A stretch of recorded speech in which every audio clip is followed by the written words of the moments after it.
Guys, I'm free whenever with pure love. I have no problem doing this on my Saturdays. It's super fun for me. So whenever. That's awesome. Beautiful. All good. Look, well, the main question was there's the turmoil, right? There's turmoil going on, and there's news that isn't being told to us, I believe, and there's outlets where you can search for that news, right? There's things between Israel and Palestine, and there's I'm hearing about strikes being done.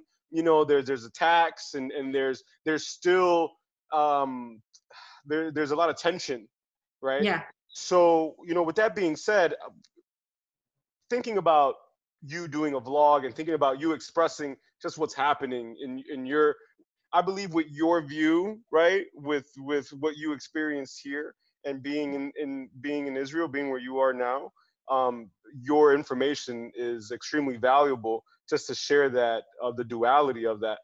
But I'm also curious to know, how is that viewed upon over there, right? Like if you're bringing news and you're sharing news to the Western world, right?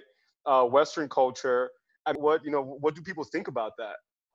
So here's where I'm at right now with the Israeli-Palestinian conflict. I realized while living here that there is so much I don't know. And I actually started to look and see that I was basically being brainwashed to only view like one side.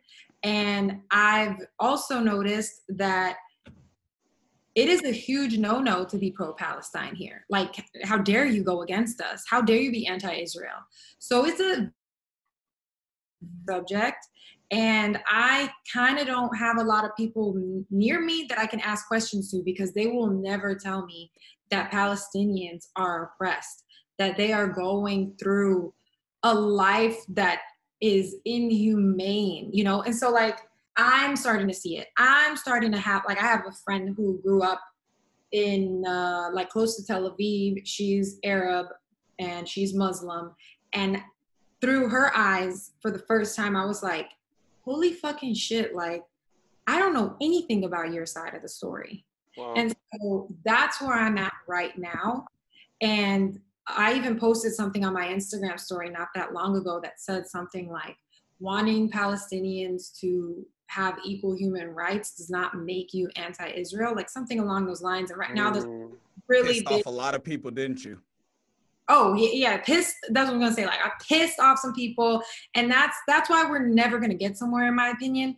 Because in Israel, Israelis, Jews, there is no conversation. There's no fucking way. You better not come over here with that. So like, I don't see it getting better. So yes, if I were to now create a vlog where some of my episodes were like, hey, I'm actually gonna go talk to people who are Palestinian, like Arabs, and ask them about their experiences, I'd probably get a lot of family members not talking to me no more, calling me like an extreme leftist.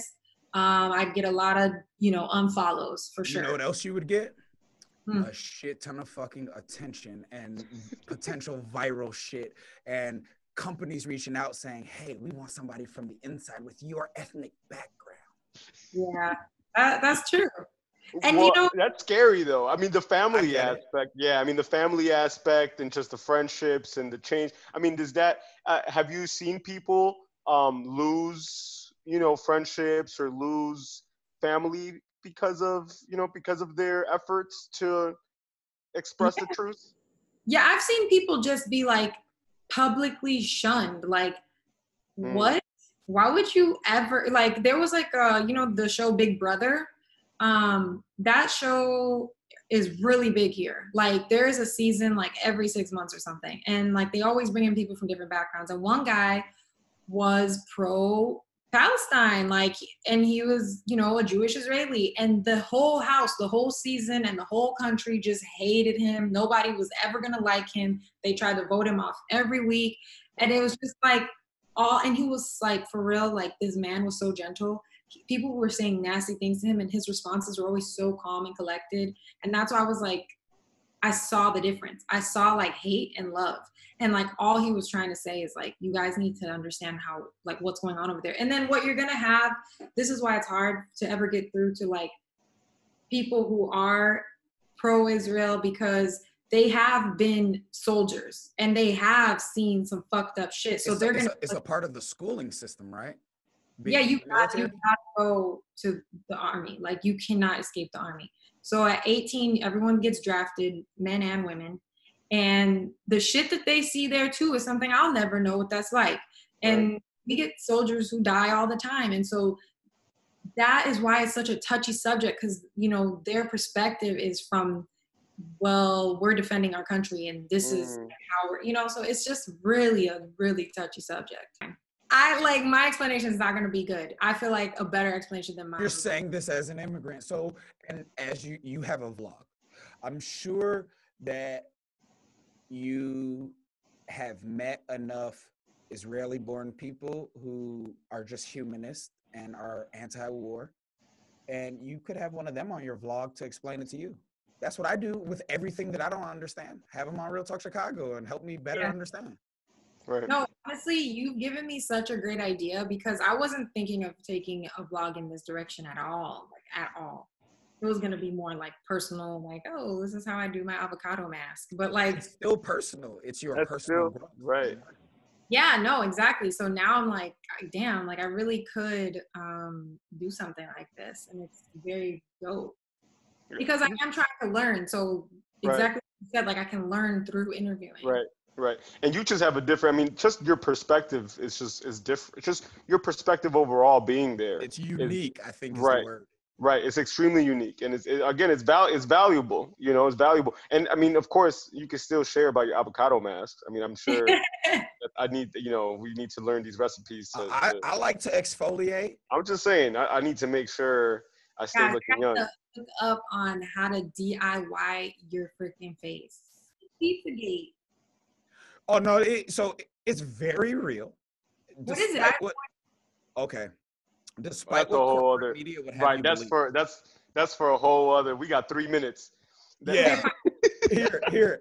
We got 8. Here's what we're gonna do. I'm gonna send you after this episode a documentary. It's called Out of Shadows. The #1 fucking stuntman in Hollywood made a documentary, but it's just so that people can understand the foundation. It goes much deeper. It's really put together well. This dude's played 007, Batman, everybody. He like ended up breaking his back or some shit like that. So he started making a different type of content. But the Pizzagate shit is super real. There's a lot of politicians and actors caught up in this shit. So that goes super deep. And you as somebody into Hollywood you're gonna. Yeah, it has to do with child. It has to do with pedophiles and child trafficking.